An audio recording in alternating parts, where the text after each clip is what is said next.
Emri im është Tim. Jam student i arkitekturës në Universitetin e Shkencës dhe Teknologjisë SR. Pyetja ime është, a është Jezusi Krisht biri i Zotit? Vëllai bëri një pyetje, a është Jezusi Krisht biri i Zotit?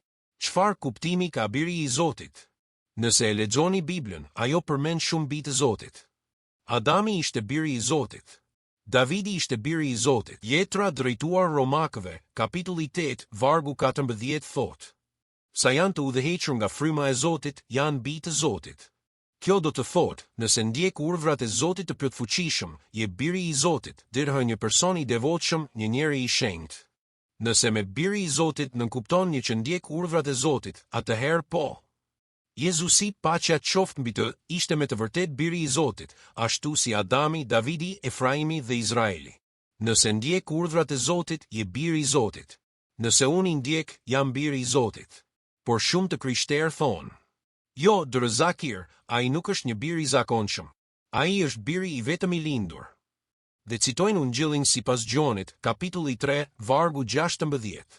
Sepse Zoti e deshi aq shumë botën, sa dha birin e tij të vetëm lindur që kushdo që beson në të mos humbas, por të ketë jetë të përjetshme.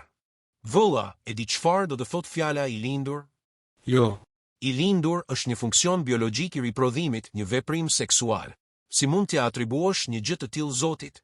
Kjo është arsyeja pse në versionin e rishikuar standarde të Biblës, e rishikuar nga 32 dietar të krishterë me autoritet dhe e mbështetur nga 50 denominacione të ndryshme, thonë se fjala i lindur është një shtesë, një fabrikim, një trillim, dhe e kanë hequr nga Bibla.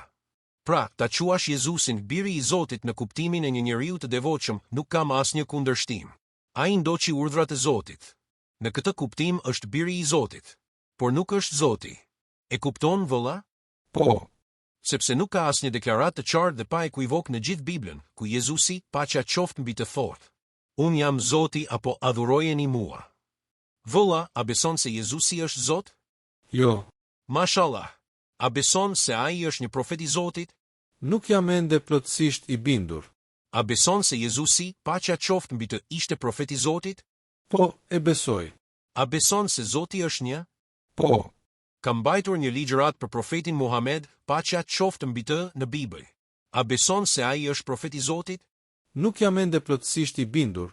Më duhet të lexoj dhe të shoh më shumë. Cila pjesë e ligjëratës nuk të bindi? Mbajta një ligjërat të plot për 1 orë e 20 minutash.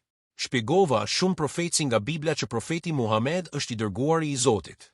Jezusi, paqja qoftë mbi të, ka thënë Ungjillin sipas Gjonit, kapitulli 16, vargje 12-14. Kam shumë gjëra për t'ju thënë, por tani nuk mund t'i duroni.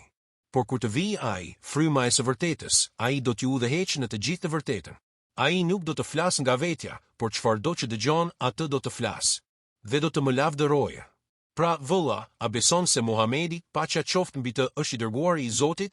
Kur them që nuk jam i bindur, dua të them që më duhet të lexoj më shumë. E këshilloj, inshallah, të lexosh, por mos e vono shumë. Jeta është e shkurtër. Nëse thua do më duhen 10 vjet, nuk e di a do jetosh aq gjatë. Kthehu në shtëpi, lexo, dëgjoj ligjëratat e mia në YouTube. Kërko për Dr. Zakir Naik dhe gjej tema mbi krishtërimin, Islamin, profetin Muhamed. Dhe lutem që Allahu të udhëzojë dhe të jap dritë. Amin.